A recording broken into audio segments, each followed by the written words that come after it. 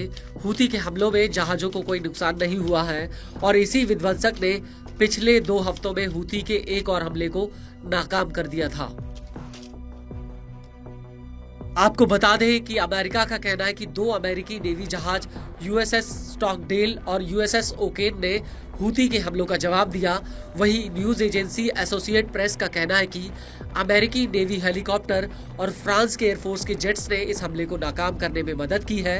इन दोनों ने मिलकर हूती के ड्रोन और एक मिसाइल को हवा में ही गिरा दिया। आपको बता दें कि हूती ने इन जहाजों पर 30 नवंबर 2024 को और 1 दिसंबर 2024 को भी हमला किया था और इन हमलों के बाद हूती ने 9 दिसंबर 2024 को केंद्रीय इजराइल के यावने शहर पर एक ड्रोन अटैक किया था। हूती का ये ड्रोन यहाँ पर एक बिल्डिंग के 15वें फ्लोर पर फटा था, जिसका एक वीडियो भी सामने आया था। हालांकि इस हमले में कोई हताहत नहीं हुआ था।